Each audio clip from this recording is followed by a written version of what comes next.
अस्सलाम वालेकुम। तो आज हम आपको बताने वाले हैं कि कुर्बानी आ गई है और कुर्बानी का गोश्त जो है हमने कैसे संभाल के रखना है। तो कुर्बानी के गोश्त को बहुत ही एहतियात और बहुत ही संभाल के रखना पड़ता है। बहुत से लोग जो यूट्यूब पे बहुत सारी ट्रिक्स बताते हैं, लेकिन उनको बिल्कुल भी पता नहीं होता कि कुर्बानी के गोश्त को कैसे संभाल के रखना है। और आज मैं बताने वाला हूँ। तो लीजिए जी, मैंने आपको आज गोश्त को सही तौर पर जो फ्रीज़ करने का तरीका है वो बताना है। तो जैसे कि मैं पहले बता चुका हूँ, आपने गोश्त लेना है जो जिसको फ्रीज़ करना है और उसको ऐसे फैला के रख देना है 2.5 से 3 घंटे तक। तो जब 2.5 से 3 घंटे तक ये पड़ा रहेगा तो इसका जो पानी है ना वो खुश्क हो जाएगा। ये देखें, अब जिसको 2-2.5 घंटे हो गए हैं तो ये पानी खुश्क हो चुका है। इसको धोना बिल्कुल नहीं है। बाद लोग करते हैं गलती कि इसको धोते हैं और धोने के बाद इसको फ्रीज़ करते हैं। तो धोने के बाद जो इसमें पानी और शामिल हो जाता है, इसलिए हमने इसको बिल्कुल भी पानी से धोना नहीं है। ऐसे ही हमने करना है। इसको पैक तो कैसे करना है ये देखें।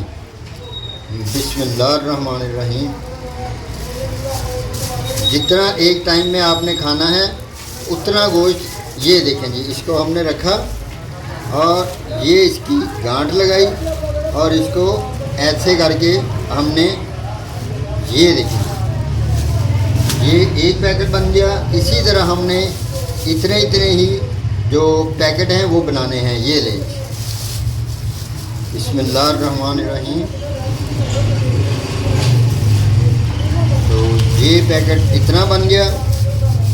तो अब इसको भी गांठ लगाते हैं।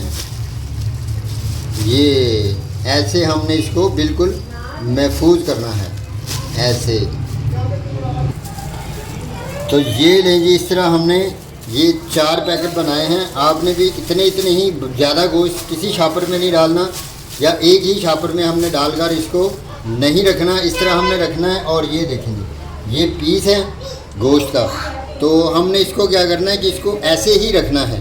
इसको हमने बिल्कुल किसी छॉपर में भी नहीं डालना और इसको वैसे भी हमने नहीं रखना है। तो इसको हम ऐसे ही रख देंगे। ये पीस है। तो ये लीजिए, ये तरीका था जो मैंने आपको बताना था। ये सदियों से आजमूदा तरीका है गोश्त को सेव करने का।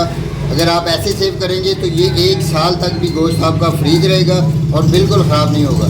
तो अगर आपको मेरी ये रेसिपी, ये गोश्त महफूज करने का तरीका पसंद आए तो मेरे चैनल को सब्सक्राइब कीजिएगा, मेरी वीडियोस को लाइक कीजिएगा और दोस्तों और रिश्तेदारों के साथ इसको शेयर कीजिएगा, ताकि वो भी ऐसे ही जो टिप्स एंड ट्रिक्स हैं गोश्त को सेव करने का जो तरीका है वो भी इसको देखें और आपके लिए आपको दुआएं देंगे। शुक्रिया।